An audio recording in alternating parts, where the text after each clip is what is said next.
Have the Miami Heat done it again? Also, an update on our injury report, along with a preview of tonight's game against the Indiana Pacers.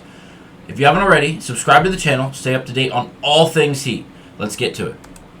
First things first, the steal of the offseason. Simply, the Miami Heat have done it again. It's another year, and it's another draft pick for the Miami Heat, who seems to be the steal of the draft. Now, back in June, with the 18th overall pick, the Miami Heat selected 6'6" guard out of UCLA, Jamie Jaquez Jr. Now, his first 10 games, it wasn't anything crazy. Over his last 4, he's done this. 18.5 points, 5 rebounds, 3 assists, a steal, shooting 53% from the field while shooting 59% behind the three-point line and 86% from the free throw line. They don't look like rookie numbers, and it's a joy to watch if you actually watch the games. Something else that you don't get from those stats if you actually watch the games, the defense. The defense is amazing from Jamie Jaquez Jr. He's willing and able to defend whoever you put in front of him. It's not just on the ball, off the ball, he's great. Crashing on defenders, help side, gaining steals, putting other players in rough positions and setting up other teammates to gain turnover or to cause turnovers, steals, blocks, everything else. Now, he's really a jack of all trades. Like I showed you the offensive stats and just raved to you about his defensive stats.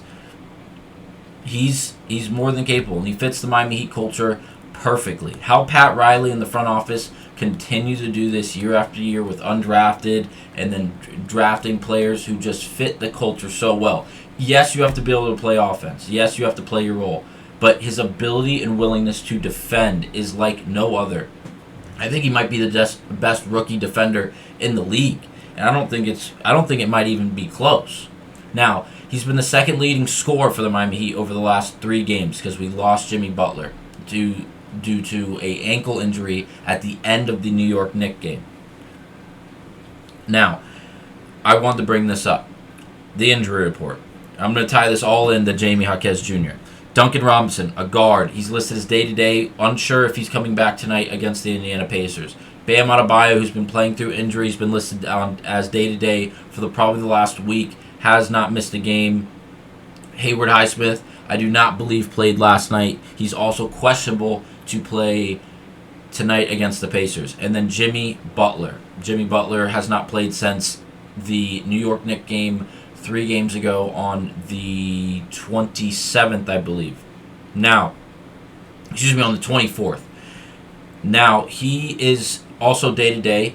If we continue looking, Tyler Hero is out, obviously, with that ankle injury, probably going to be out for at least another week or 2. Drew Smith is out for the season, and R.J. Hampton could be out for a few months, maybe, hopefully not the entire season.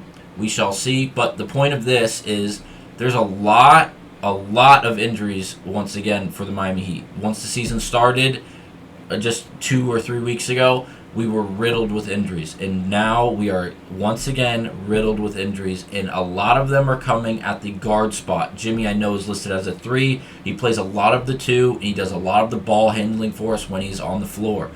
Duncan Robinson, another 2 that plays the 1-2, even the 3 when we're running small. Tyler Hero was the designated point guard for our team, played a lot of the 1 and the 2. He's been out.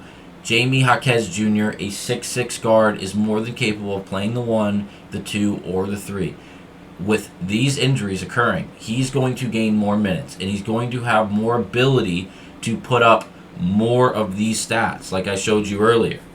Now, I know it's over just a 4-game average, but with a game coming against the Indiana Pacers tonight, I think he has a great chance to showcase the abilities not only he has already showed, but to put them on more of a highlight them just a bit more. As again, we're unsure who's playing tonight out of these listed injuries. We don't know if Duncan's playing. We don't know if Jimmy's playing. We know Tyler, Drew, and RJ aren't playing, who are all listed at guard. Which all this means is that Jamie Jaquez Jr. has the ability to step up and really showcase himself even more tonight. Add to those averages and possibly even gain a starting spot if if these injuries are going to maintain and these guys are 50-50 on coming back, yeah, I feel good, but I don't want to rush it. Eric Spoelstra just should tell him, just sit out the games. We have the depth. We have another player, a young, great player who's not only learning, but he's proving that he is a willing and able player to produce, especially when he doesn't have his key pieces in Jimmy Butler, Duncan Robinson, Tyler Hero. I know Bam has played through the injuries. He's played an amazing game through up to this point of the season, and I hope it nothing but improves and maintains and he stays consistent in this. But once we add Jimmy, once we add Tyler, once we add a healthy Duncan Robinson, all of this good offense and good play from the Miami Heat is going to do nothing but improve. Now, why do I think this is such a great spot for Jamie Jaquez Jr., besides the fact that we really need him to step up due to the fact of lack of depth? Well, we're playing the Indiana Pacers. The Indiana Pacers, the number one offensive team in the NBA, 127.6 points per game, which can seem pretty daunting as we go into that game as the team that has to beat them, score more points, defend them well enough that they don't score that many points. Well, if we look here, the Indiana Pacers are really, they're the worst defensive team in the NBA. It says here they are 29th out of 30th, letting up 124 points per game, tied with the Washington Wizards, who are listed at 30th. The only reason they aren't tied, it doesn't say T-30, is because the Indiana Pacers have only played 16 games and the Washington Wizards have played 18. If there was equal amount of games played, yes, the averages can change due to the games played, obviously. The point is, they give up the same amount of points. Okay? Yes, the Indiana Pacers average the most points per game. It's because they haven't played, nor do they play any defense. I don't know if they've played defense a single time this entire NBA season. This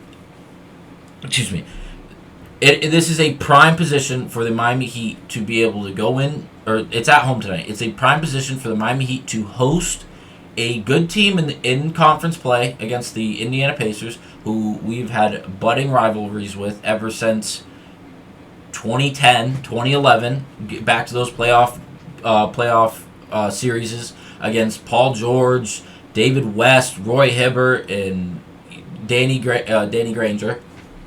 All the way up until now. Just continue to play your game. I hope Jamie Jaquez Jr. gets 25 to 30 minutes tonight to really showcase himself.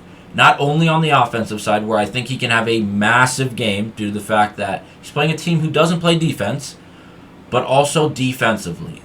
Show up, guard Tyrese Halliburton, shut him down. Guard Buddy Hield, shut down a premier offensive threat on the opposing side. Showcase the defense I just highlighted, along with playing the game that you do on offense, because I don't even know. I could probably go get 20 tonight against the Indiana Pacers, as they don't even go down on the defensive side. So, huge expectations for Jamie Jaquez Jr. And I don't think they're out of pocket. I don't think they're out of mind to do that, to set those expectations, as what we've seen from the last 4 games from him has been nothing short of spectacular. And he's going to be in position after position to continue to produce, and especially tonight as they play such a bad defensive team. I hope it's a shootout. We'll see. Miami wins. See you on your next episode of Heat Digest.